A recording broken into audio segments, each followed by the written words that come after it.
Bismillahirrahmanirrahim. Alhamdulillah wa kafa. Salamun ala ibadilladzina istafa. Ma ba'd. A'udzu billahi minasyaitonir rajim. Bismillahirrahmanirrahim.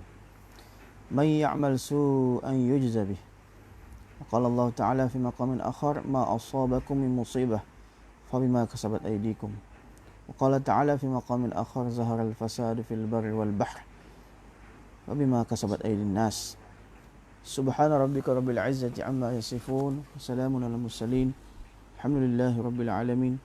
Allahumma salli ala Sayyidina Muhammadin wa ala ali Sayyidina Muhammadin wa barik wa sallim. Allahumma salli ala Sayyidina Muhammadin wa ala ali Sayyidina Muhammadin wa barik wa sallim. Allahumma salli ala Sayyidina Muhammadin wa ala ali Sayyidina Muhammadin wa barik wa sallim. Setiap amalan yang kita lakukan, sama ada dia jadi baik ataupun dia jadi buruk, usulnya kalau amalan yang kita buat itu ianya melanggar perintah dan sunnah yang dibawa oleh Nabi SAW, maka dia dipanggil dosa. Sekiranya amalan tadi bermutabik, berselaras dengan perintah Allah dan sunnah Nabi besar SAW, maka dia dipanggil amal kebaikan. Yang tak didosa, yakni amal kebaikan. Jadi setiap dosa ada taksir. Apa makna taksir? Kesan dia. Kebaikan ada kesan dia. Dosa seperti mana dosa ada kesan, amal kebaikan pun ada kesan. Dengan sebab dosa menyebabkan kehidupan manusia akan jadi tidak berkat. Dengan sebab amal kebaikan menyebabkan kehidupan manusia akan jadi berkat. Dengan sebab dosa menyebabkan manusia akan jadi peresan. Tahu apa peresan? Semua peresan. Tahu di sini nama tak peresan. Apa maksud peresan? Tension. Stress. Dengan sebab kebaikan menyebabkan manusia akan datang, lawan dia apa? Tenteram, sekun. Dengan sebab dosa manusia akan gagal. Dengan sebab amal kebaikan manusia akan dapat kejayaan. Dengan sebab dosa ianya mendatangkan kemarahan, kemurkaan Allah. Dengan sebab kebaikan ianya mendatangkan keredaan dan kesukaan Allah Subhanahu Wa Taala. Dengan sebab dosa manusia itu layak masuk neraka Allah Subhanahu Wa Taala.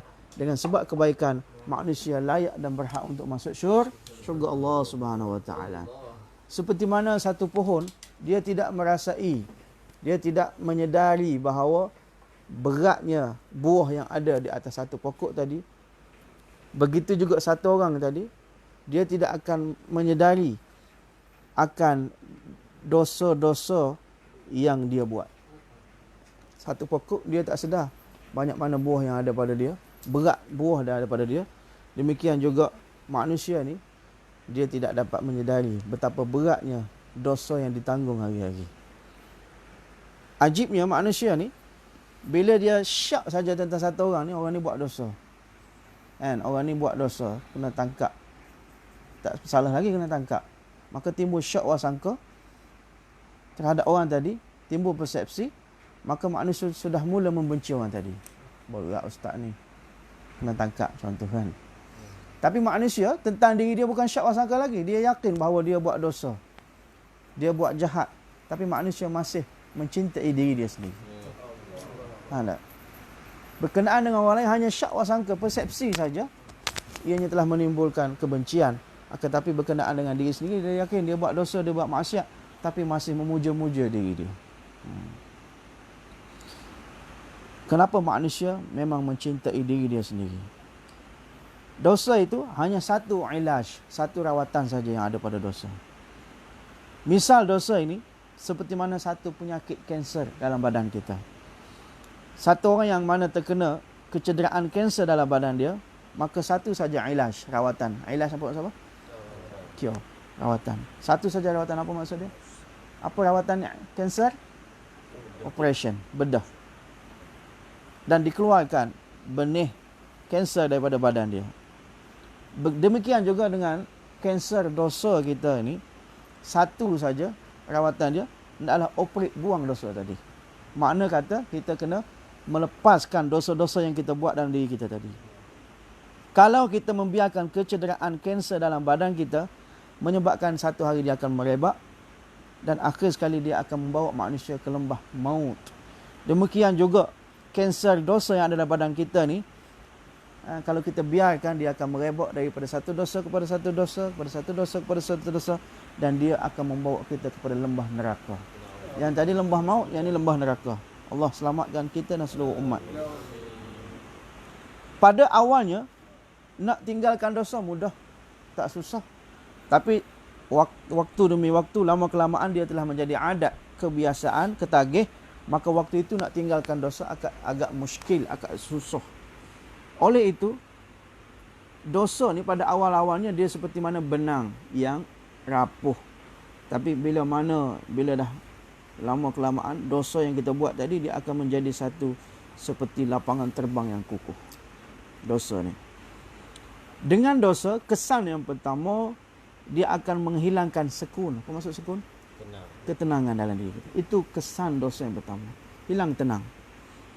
Kita lihat di atas dunia ni, setiap benda ada taksir kesan masing-masing. Ais ada kesannya, yakni sejuk. Api kesannya panas. Air kesannya membasahi manusia. Demikian juga dosa ada taksir kesan dia. Dosa tadi, taksir kesan dia, dia menyebabkan hati manusia jadi presan.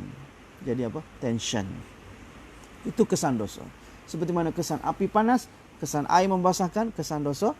Ingat, dosa saja tension. Dosa tension. Buat tagline, dosa tension. Untuk memahami perkara ini, satu orang yang membuat dosa dengan bebas, maka menyebabkan hatinya akan jadi presan, tension. Betapa banyak kejayaan yang dia buat, tapi kalau dia buat dosa, menyebabkan hatinya jadi tension. Yakni dosa tadi menyebabkan hatinya akan sentiasa resah, gelisah. Oleh demikian, satu kali satu orang pekerja, Syekh kata, datang kepada aku pukul 3 pagi. Dia call aku. Syekh kata, dia kata, Hazrat, aku ni apa yang aku nak makan aku dapat. Apa yang aku nak minum aku dapat. Mana aku nak pergi aku dapat. Setiap nikmat di dunia ini alhamdulillah aku dapat. Tapi tak tahu kenapa hati aku seolah-olah tension je rasa. Hati aku ni terasa seolah ada something. Maka Syekh kata, aku menjawab, perkara yang mana kamu dapat tenang daripadanya, perkara itu kosong daripada khazanah hidup kamu. Itu jawapan dia. Perkara yang mana kamu sepatutnya dapat tenang daripadanya, perkara tersebut kosong daripada khazanah hidup kamu, Syekh kata. Dengan harta dunia, kalaulah dengan harta dunia, sekun akan dapat, ketenangan akan dapat, sudah tentu orang pertama yang akan dapat ketenangan adalah Qarun. Sudah tentu Qarun lah orang yang pertama di dunia ni akan dapat ketenangan. Sekun, kalau dia ada di dalam mengingati Allah. Sekun tu miltahe Allah kiyar se. Boleh sebut ramai-ramai. Sekun tu miltahe Allah kiyar se. Belum apa-apa dah sukun ni semua. Yang sukun lagi. Kita bagi masa sukun lagi. Na dunia se, na daulat se, na gar abad karne se. Bukan daripada dunia, bukan daripada daulat harta benda, bukan daripada mengabadkan rumah kita. Tasalli dil ko hoti hai. Ketenangan itu ada dalam hati. Khuda ko yad karne se, yakni dengan mengingati Allah Tuhan kita. Orang yang mana tidak mendapat bahagian daripada kehidupan amalan kebaikan, walaupun dia duduk dalam keadaan air condition, dalam selimut yang tebal, tapi masih tidak dapat ketenangan waktu tidur. Tidur tak lena. Tidur tak lena. Kita duduk dalam bayan tak ada apa dah. Lena dengan tenangnya kita ni. Tapi orang yang mana Allah Ta'ala bagi kehidupan kebaikan dalam hatinya, dalam dirinya, kita lihat orang ini walaupun mereka makan roti kering, kalau kita makan nasi mentah kan, Makan apa panggil? Makan berteh sekalipun. Akan tapi mereka menghadapi kehidupan yang tenang. Satu kali,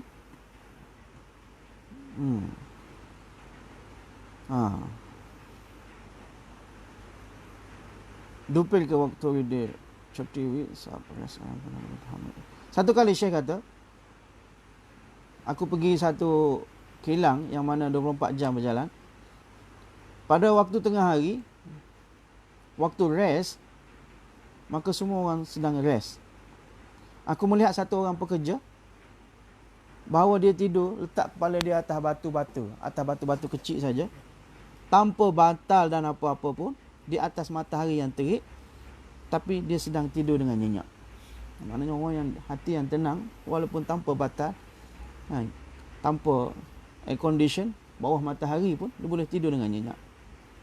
Maka aku melihatkan dia, aku mengingatkan syair ini. Kitni taskin hai wabasta तेरे नाम के साथ नींद का टोपी भी आ जाती है आराम के साथ. Faham? Kitni taskin hai, betapa nyenyaknya, betapa tenangnya wabasta dengan menyebut namamu ya Allah.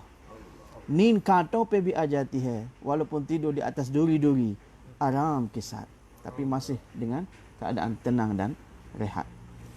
Begitulah aku melihatkan orang ini, aku mengingatkan kehidupan, mengingati Allah Subhanahu Wa Taala, yang mana hati seorang itu akan menjadi sekun. Ingat perkataan sekun, tenang. Akan tapi orang yang mana Allah Taala tak bagi kehidupan amalan baik, zahirnya nampak dia ada kereta besar, zahirnya nampak dia ada segala-galanya yang besar, makan pun roti-roti yang lazat, ada roti, ada buti. Ada roti, ada buti. Roti, buti, apa? Lauk-lauk. Kuah-kuah. Bukan kuah sajalah. Ada ayamnya sekali, ada kambingnya sekali. Walaupun demikian, kehidupan mereka tidak sekun, tidak tenang. Sentiasa pressure, sentiasa tension. Walaupun manusia ada sumber harta benda, tapi kenapa manusia masih tension? Tajuknya. Cuba kita fikir hari ini, kehidupan hari ini, walaupun manusia mempunyai intiha, yakni harta yang intiha, kemuncak. Dalam makanan pun begitu dishes yang lazat-lazat. Susah nak jumpa. Putu halbo semua bukan senang nak jumpa KL ni. Untuk minum. Manusia heran tengok manusia minum macam-macam. Rumah mereka, lihatkan pada rumah mereka. Seperti mana istana. Kenderaan transport mereka. Kereta-kereta mereka seperti mana kelajuan seperti kilat. Dalam rumah ada refrigerator, Syekh kata nikmat safar, naik kereta api, telefon, pelbagai lah segala nikmat Allah Subhanahu Wa Taala bagi padanya. Namun demikian kehidupannya masih belum sukun, masih belum tenang. Apakah sebabnya? Kenapa? Dalam perkara-perkara tadi Allah Taala tak simpan ketenangan di sana. Tak dapat ketenangan di sana, ketenangan hanya dapat dalam mengingati Allah Subhanahu Wa Taala. Maknanya kalau ada perkara tersebut sekalipun, kalau kita tetap mengingati Allah, barulah dia ada sumber ketenangan. Banyak mana kesenangan harta benda yang kita ada pada hari ini, usipele kabinai itu, sebelum ini tak pernah ada pada umat terdahulu. Tapi banyak mana pressure dan tension yang terjadi pada umat ini tidak pernah terjadi kepada umat dahulu. Buat tagline sikit. Banyak mana harta benda yang pernah ada dalam umat ini, dalam umat zaman sekarang ni, tak pernah ada pada umat zaman dulu. Tak? iPhone ada dulu? Tak ada. Ada pakai iPhone sini. Kemudian banyak mana tension yang ada pada umat zaman ini tak pernah ada pada umat zaman dahulu. Maka kita kena fikir perkara ini. Inilah sebab tension, pressure datang pada kehidupan kita. Sebab itulah dua lafaz sangat banyak digunakan pada zaman ini. Iaitu lafaz apa? Depression, tension. Dua lafaz ni banyak digunakan pada zaman kita ni. Depression dan tension. Sedangkan dua-dua lafaz ini lafaz Inggeris. Orang kita pun sebut tension. Orang Pakistan pun sebut tension. Dalam bahasa Urdu kita Syekh kata, tidak dijumpai lafaz dan maknanya. Maka maklum di sini bahawa di dalam kehidupan buzul masyayikh-masyayikh kita, dua penyakit ini tidak ada pada zaman mereka. Tension dan depression ni. Maknanya tak ada dalam lafaz Urdu, maknanya zaman dulu tak ada perkara ni. Penyakit ni tak ada. Sekarang ni baru timbul perkara ni. Depression dan tension. Maka inilah dua-dua penyakit.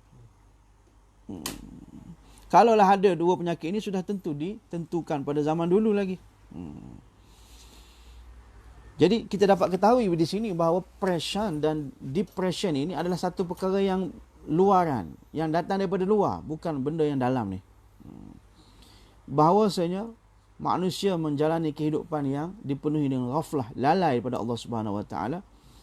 Jika tidak, kalaulah manusia menjalani kehidupan yang amalan yang baik, maka sudah tentu manusia terselamat daripada dua penyakit ni, tension dan depression. Hari ini setiap manusia menghendaki aku menjadi satu orang yang tenang dan aku bebas daripada tension dan depression. Akan tapi hari ini tension dan depression tadi masih belum hilang dalam kehidupan kita. Satu tension datang tension yang lain. Hilang tension yang kedua, datang tension yang ketiga. Begitulah tension yang datang menimpa kita seperti mana tali tasbih yang jatuh, bila putus, jatuhlah bertaburan satu demi satu. Itulah tension yang datang, musibah yang datang menimpa kita. Pasti dan pasti akan datang. Hilang satu tension, datang tension yang lain. Satu aduan seorang wanita datang kepada aku, saya kata. Oleh itu satu kali, dia kata, satu wanita datang nak jumpa aku. Dia duduk di belakang purdah, belakang hijab. Sambil dia duduk, dia tanya aku. Dia kata, suami aku ni bekerja di dalam industrial, maknanya orang manager kilang besar lah. Dan satu orang yang milioner. Dan dia sangat mencintai aku. Dia dudukkan aku dalam istana yang besar. Dan dalam kehidupan dia dipenuhi dengan segala kemudahan. Dan duit belanjaan rumah pun dia bagi pada aku. Perbelanjaan kitchen lain. Perbelanjaan driver ada lain. Kan? Bagi duit petrol lagi isi masuk kereta. Kan? Maka semua perbelanjaan ini dia tanggung. Lepas itu di samping itu, dia bagi duit yang asing pula, $2,000 setiap bulan. Berapa ribu dolar? $2,000 bang. Bersamaan dengan berapa ribu kita? 8,000 setiap bulan. Ya. Dan semua ini dia tanggung. Akan tetapi dia kata, aku sangat tension waktu ini. Aku tension kenapa? Walaupun begitu, perbelanjaan aku tak cukup. Itu yang aku tension. Masih tak cukup perbelanjaan aku. Maka mendengarkan ini, Syekh kata, aku heran. Apa perempuan ni cakap ni? Suami bagi segala-galanya disebabkan cinta, segalanya bagi. Dan samping itu bagi pula dalam sebulan $2,000. Walaupun begitu, dia kata perbelanjaan aku tak cukup. Kan? Api perlu tak bagi bayar dah. Driver asing dah. Telefon asing dah. Bagi $2,000 pula dolar. Tak cukup lagi. Maka Syekh kata, aku heran. Dan tension dia belum hilang. Maka Syekh jawab. Syekh memahamkannya. Dia kata, aku memahamkannya. Syekh kata, kalaulah kamu tak dapat $2,000, tapi kamu dapat sekali ganda lagi, $4,000 setiap tahun pun, tension kamu tak akan hilang. Tension kamu tidak akan hilang. Perempuan tadi kata, Kiu baik. Kenapa? Maka Syekh jawab, ini disebabkan dalam kehidupan kamu tidak ada purdah, dalam kehidupan kamu tidak ada amalan syariat. Kehidupan kamu seperti mana kehidupan orang awam biasa, adat istiadat biasa. Maka dengan kehidupan sebegini, manusia sama sekali tidak akan datang ketenangan dalam kehidupannya. Itu saya jawab. Kalau kamu nak dapat ketenangan, kamu sepatutnya hidup dalam keadaan purdah, melalui kehidupan yang amalan yang baik, kehidupan yang amal soleh. Maka waktu itu barulah kamu dapat apa tadi? Ketenangan. Maka wanita tadi pun telah beredar daripada situ. Kemudian 2 bulan selepas itu, dia telah telefon aku, Syekh kata. Lalu dia kata, sekarang aku telah melalui kehidupan yang sangat tenang, dia kata. Aku tak boleh nak cakap dengan lidah aku, tak ada lafaz nak boleh aku bagi tahu pada kamu. Wanita tadi kata. Tapi aku nak bagi tahu juga bahawa dulu aku dapat $2,000 setiap bulan. Dan sekarang pun aku dapat $2,000 setiap bulan. Tapi $2,000 sekarang aku boleh bagi lagi kepada mak ayah aku. Kan? Mereka kerja tu pansat, so, dan perbelanjaan aku dah cukup. $700-800 pun dah cukup. Lebih lagi beberapa dolar aku bagi kepada orang miskin, bagi kepada orang anak yatim dan sebagainya. Dan sekarang aku telah melalui kehidupan yang sangat tenang. Syekh nasihat macam tu je. 2 bulan lepas tu balik dia amal. Allah bagi hidayah macam mana, wallahu ta'ala alam. Lepas tu dia telefon balik, alhamdulillah, $2,000 dulu tak cukup, sekarang $2,000, 700-800 je belanja. Yang lain lebih boleh bagi anak yatim, orang miskin dan sebagainya. Itulah kehidupan tenang yang ada dalam kehidupan syariat Allah Subhanahu Wa Taala. Oleh demikian, ketenangan akan dapat dengan mengingati Allah Subhanahu Wa Taala. Ketenangan akan dapat dengan kehidupan sunnah, kehidupan amalan soleh. Kalaulah manusia membuat dosa, maka disebabkan dosa itu, pelbagai jenis tension akan datang dalam kehidupan manusia. Walaupun dia mempunyai pangkat jawatan yang tinggi, walaupun dia mempunyai harta benda, walaupun dia mempunyai kemasyhuran dunia, akan tapi hatinya tidak pernah sukun, tidak pernah tenang. Hati hanya akan dapat ketenangan dengan mengingati Allah qiyad karinasi.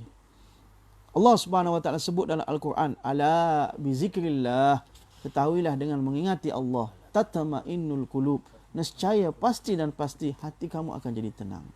Itu janji Allah. Ingat Allah, hati akan jadi tenang. Disebabkan dosa, setiap perkara akan jadi tidak berkat. Dengar ni tuan-tuan.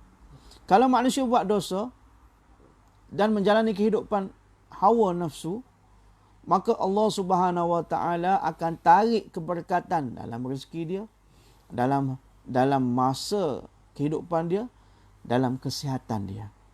Sihat pun Allah Taala tarik berkat, waktu pun Allah Taala tarik berkat, rezeki pun Allah Taala tarik berkat. Allah Taala tarik keberkatan daripada kesihatan dia. Dalam rumah dia pasti ada ahli dalam rumah dia yang terpaksa jumpa doktor. Ulang alik jumpa doktor. Kadang-kadang dia sendiri sakit, tak dia, kadang-kadang isteri sakit, kadang-kadang anak-anak sakit. Pasti dalam rumah dia sebulan sekali mesti ada kena pergi jumpa doktor. Itu bila mana Allah Ta'ala tarik keberkatan dalam kesihatan. Bila Allah Ta'ala tarik keberkatan dalam waktu, dalam masa, maka tak pernah cukup masa untuk buat satu kerja. Manusia berusaha, tapi tak cukup masa. Dia buat kerja tu, buat kerja ni, akan tetapi masa dia tidak berkat. Allah Ta'ala tarik keberkatan masa daripada tangan manusia. Dan bila mana Allah Ta'ala tarik keberkatan dalam rezeki manusia, banyak mana orang dalam rumah tadi, walaupun setiap orang dalam rumah kerja masing-masing, yang tu kerja ni, yang ni kerja ni, yang ni kerja ni, tapi setiap bulan perbelanjaan masih tidak mencukupi. Rezeki wajarnya, sebabnya adalah Allah Ta'ala telah tarik keberkatan dalam rezeki rumah mereka. Satu kisah yang menarik tentang keberkatan rezeki ni. Tuan-tuan nak dengar ke tak ni? Ke nak murakabah dah? Nak murakabah dah? Tak lagi. Keberkatan rezeki ni, cerita dia. Para sahabat, mereka melalui kehidupan yang penuh dengan kebaikan. Maka Allah Subhanahu Wa Taala juga mengurniakan keberkatan rezeki dalam rezeki mereka. Oleh demikian, satu kali Syekh kata, aku banyak dengarkan kisah ini kepada kawan-kawan. Satu orang sahabat, dia nak pergi qada hajat. Tahu qada hajat? Nombor 1, nombor 2. Maka dia keluar daripada rumah. Zaman dulu mana ada kitchen ataupun bathroom dalam rumah kan. Terpaksa keluar daripada halaman rumah. Maka dia duduk, tempat yang mana dia duduk untuk kencing dan berak qada hajat tadi, dekat dengan tanah dalam 1 meter tu ada satu lubang. Kan? Satu lubang. Lubang itu bahasa Urdu dipanggil bel. Panggil apa? Bel. Maka daripada bel tadi, lubang tadi, keluar seekor tikus. Dan di dalam mulutnya dia keluarkan 1 wang dinar emas. Kemudian dia keluar daripada dalam, dia keluar, dia letakkan di depan aku. Kemudian dia masuk dalam bel tadi balik, dia keluarkan emas yang kedua, wang dinar. Begitulah yang ketiga, yang keempat, seterusnya. Maka bila sahabat tadi selesai daripada qada hajat tadi, dia heran. Di depan dia ada beberapa keping wang dinar. Dalam hari itu sahabat sebut dalam 16-17 kali keluar masuk. Maka sahabat radhiyallahu ta'ala anhu, adat yang menarik yang ada pada sahabat ni, setiap perkara yang baru dia tanya Nabi terus. Bila dia tak faham, dia tanya Nabi. Kalau kita tikus dalam rumah kita, keluarkan wang emas, nak tanya mufti lagi. This is mine. Bukan orang lain lah, rumah aku lah. Kawasan rumah aku. Tapi sahabat ni satu sifat dia, setiap sesuatu dia tak pasti, dia akan tanya Nabi SAW. Maka sahabat tanya Nabi. Oleh demikian, dia tanya Nabi SAW. Dia kata, wahai Habibullah, wahai kasih Allah, ini peristiwa yang berlaku kepada aku. Cuba kamu bagi tahu aku boleh tak nak gunakan duit ini? Tanya dulu, boleh tak nak guna ni? Lalu kita habis mall lah, kita pergi kan. Maka Nabi SAW jawab, dia kata, ini adalah Allah Subhanahu Wa Taala telah uruskan rezeki kepada kamu daripada khazanah ghaib Allah Subhanahu Wa Taala. Ini rezeki daripada Allah. Allah Ta'ala uruskan kepada kamu. Kenapa? Takwa yang ada pada diri kamu. Jadi Syekh kata, bila kami baca kisah ini, maka kami terfikir. Kami terfikir bahawa para sahabat ini, mereka dapat rezeki daripada bil-bil tadi. Daripada lubang-lubang tadi. Akan tapi kehidupan kita hari ini, setiap bulan, banyak mana rezeki yang kita ada, kita terpaksa masukkan dalam bil-bil. Bil apa? Bil api, bil elektrik, bil air, bil internet dan pelbagai jenis bil. Mana masuk dalam lubang lah. Tak? Bil tu lubang maknanya. Duit banyak tapi bayar tu, bayar ni. Dapat gaji $2,000 pun, terpaksa bayar bil semua. Apa doktor, bil internet, bil insurans, semuanya bil-bil tadi. Sehinggalah tidak ada sesuatu pun yang tinggal dalam tangan kita. Maka disebabkan itu. Kenapa? Sebab Allah Ta'ala telah tarik keberkatan dalam rezeki kita. Jadi kita nak banyak ke kita nak berkat? Berkat. Dua-dua lah bang. Dua-dua. Banyak dan berkat. Banyak dan berkat. Dan Nabi ajar, Allahumma akthir fi mali wa waladi wa barikli. Ya Allah, banyakkanlah hartaku dan anak-anakku. Wa barikli fi ma ataitani, dan kau berkatilah dalam apa yang saja yang kau kurniakan padaku. Jadi berkat pun nak, banyak pun nak. Paling kurang dapat sikit berkat kan. Sikit dapat tapi berkat. Satu kisah berkat. Nak dengar lagi ke nak berakam sekarang? Dengar lagi. Satu kisah yang menarik tentang cerita berkat ni. Dia kata, satu orang datang pada Junaid Baghdadi rahmatullah alaih, lalu dia kata, Hazrat, aku nak pergi haji ni. Maka Hazrat Junaid Baghdadi, dia keluarkan daripada poket dia bagi sikit wang, macam kita 2-3 sen lah macam tu kan. Bagi belanja sikit 2-3 sen. Tak cukup pun nak pergi haji 2-3 sen, buat apa? Maka bawa pergi ni, dia kata, kalau ada keperluan boleh guna. Jadi orang tadi, dia bawa lah 2-3 sen tadi pergi haji. Bila dia keluar daripada kampung dia, maka dia terserempak dengan satu kafilah yang mana nak pergi haji juga. Selepas dia bagi salam dan doa pada kafilah tadi, unune kaha ke tumko agar haj perjalanan. Orang tadi, kafilah tadi kata, kalau kamu nak pergi haji, dia kata, kan, kami ada satu unta kosong, ada seat kosong lah. Ada satu unta kosong.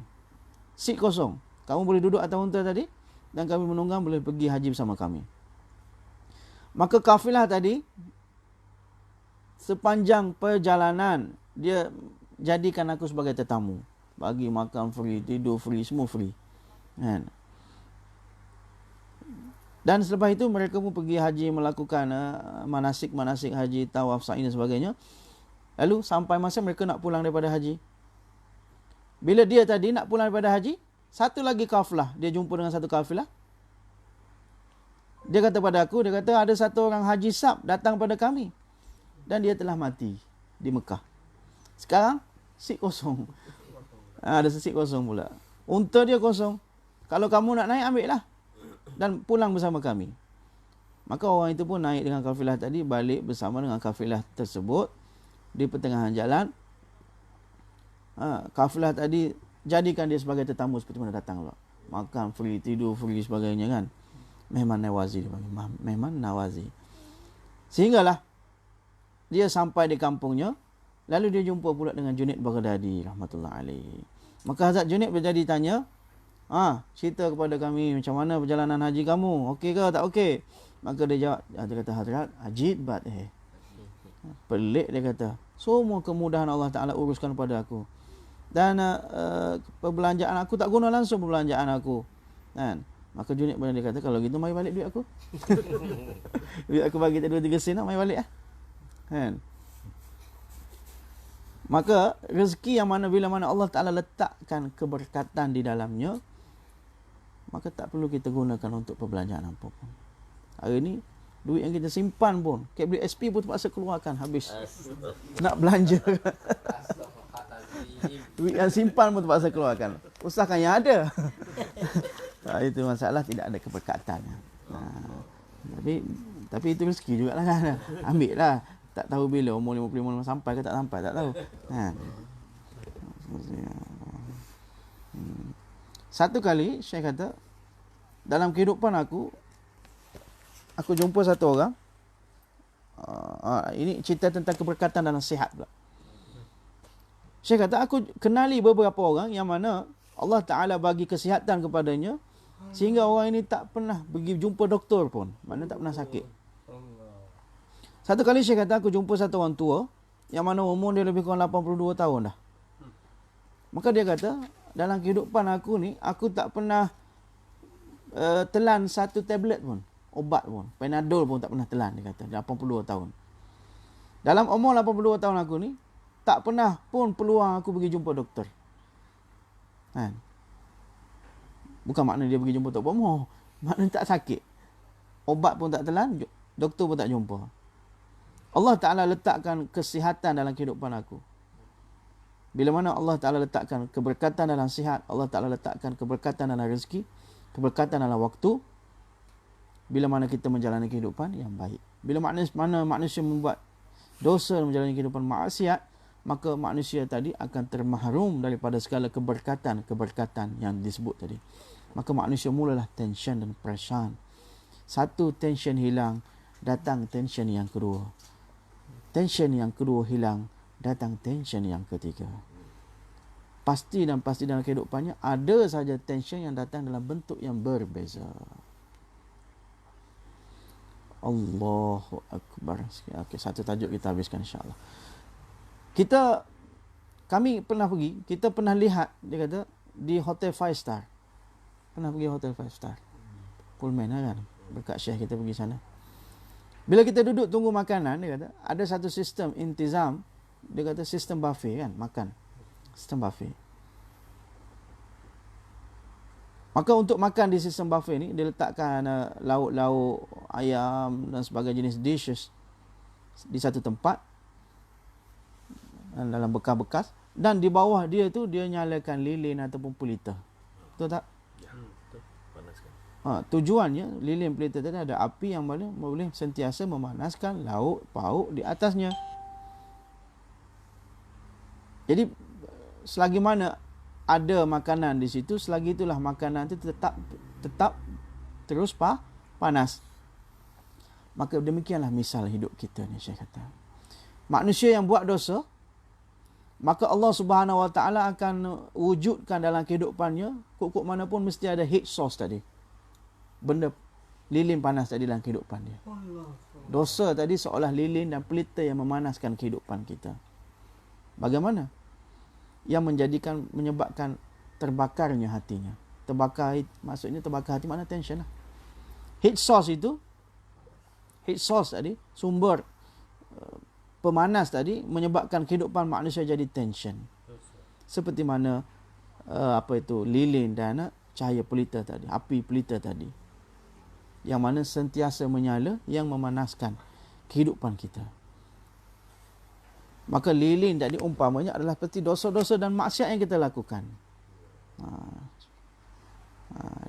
Dosa-dosa ini seolah-olah minyak-minyak yang ada dalam pelita tadi.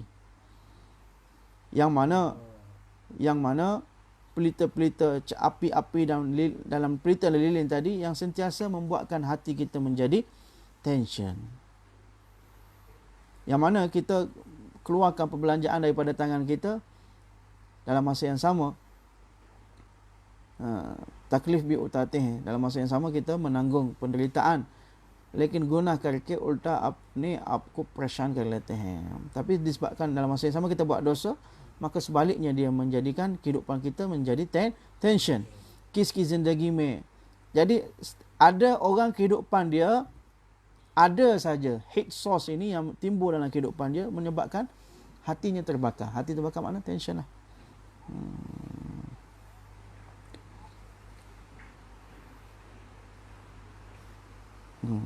Kadang-kadang orang isterinya yang menjadi hate source tadi. Kadang-kadang isteri baik, cantik lagi, akan tapi suami pula suka makan luar. Ogah kita dan sentiasa tak pernah tawajuh dalam kehidupan rumah. Jadi Allah Ta'ala bagi kehidupan suami dia menjadi asbab diri dan tension.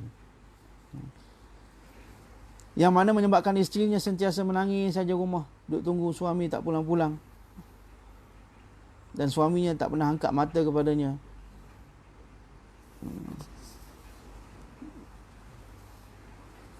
Jadi ada orang yang mana Allah Ta'ala timbulkan hate source tadi daripada suami dia. Yang suami pula kadang-kadang Allah Ta'ala timbulkan hate source daripada isteri dia. Isteri dia tak dengar kata, langgar syariat, keluar rumah, tak minta izin dan sebagainya. Ada orang yang mana mak ayah ni menjadi hate source. Mak ayah, mak mertua yang jadi hate source pada dia. Ada mak ayah yang menjadi anak-anaknya yang menjadi hate source. Anak tak dengar kata, anak degil, anak dan sebagainya. Yang menyebabkan ibu bapa sentiasa menangis. Maka segala hate source saja hate source, sumber pemanas dalam kehidupan kita yang menyebabkan hati kita jadi panas, maksudnya hati kita sentiasa tension dan peresan.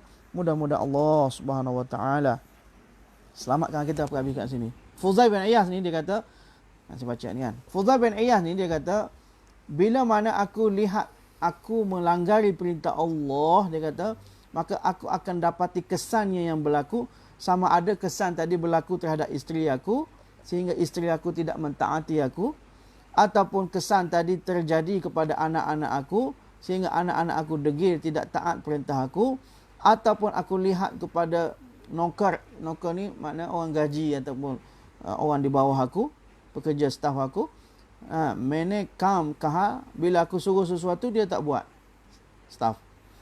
Ya, ataupun aku lihat kesan dan akhir sekali dalam transport aku, dalam apa? Tunggangan aku. Bila mana aku naik nak tunggang, maka dia tak bawa aku dengan cara yang betul. Nak pergi kerja, start tak hidup tunggangan aku. Kan? Bateri matilah, apa semua sebagainya. Ada saja benda yang berlaku dalam kehidupan aku. Bila mana? Bila aku buat dosa. Maka natijah yang keluar, bila mana kita membuat satu perkara yang berkhilaf dengan syariat Allah Subhanahu Wa Taala, maka akan datang dalam kehidupan kita, dia punya reflect dia. Hamne khuda kita tidak melanggar perintah Allah Subhanahu Wa Taala, menyebabkan apa saja ma tahta, apa yang di bawah kita, orang di bawah kita, dia mula melanggari perintah kita. Maka dengan sebab itulah kita lihat ramai ibu bapa mengadu anak tak dengar kata. Dia kata, Hazrat, nak apa nak bagi tahu pada kamu, anak aku dah menjadi macam Aflatun. Apa maksud Aflatun? Dah jadi Fir'aun lah lebih kurang. Tak dengar kata apa, tak dengar cakap. Akan tapi yang haknya hari ni ashkidur me aulad apne bab, hari ni hakikatnya hari ni dekat Syekh kata anak-anak membenci ibu dan ayah seperti mana seorang ayah membenci dosa-dosanya. Dan hari ni kehidupan maksiat yang kita buat menyebabkan anak-anak kita ni benci kita ni seperti mana kita sendiri benci dosa-dosa kita. Asas yang tunggaknya kenapa? Mabab ke zindagi main nama. Kenapa dalam kehidupan mak ayah tidak ada semayang, tidak ada itibak sunnah, menjalani kehidupan seperti adat kebudayaan biasa, maka SPB jileh apa saja dia nak buat, maka disebabkan itulah zindagi mein pereshan hai, kehidupannya akan jadi tension. Mudah-mudahan Allah Subhanahu Wa Taala selamatkan kita daripada tension dan daripada pereshan. Allah Ta'ala bagi taufik pada kita untuk menjalani kehidupan sunnah, kehidupan amal kebaikan. Dengan itu Allah Subhanahu Wa Taala jauhkan tension. Kenapa? Setiap sesuatu ada kesan dosa maksiat, sudah tentu dia akan datang tension dan pressure dalam kehidupan kita. Semoga Allah jauhkan tension dan pressure dalam kehidupan kita dan seluruh kehidupan umat, dengan cara Allah Ta'ala datangkan umat ini dalam kehidupan sunnah dan kehidupan amalan yang soleh. Wa akhiru da'wana alhamdulillahi rabbil alamin. Okey, tutup sini. Subhanallah wa bihamdihi, subhanakallahumma wa bihamdika, asyhadu an la ilaha illa anta, astaghfiruka.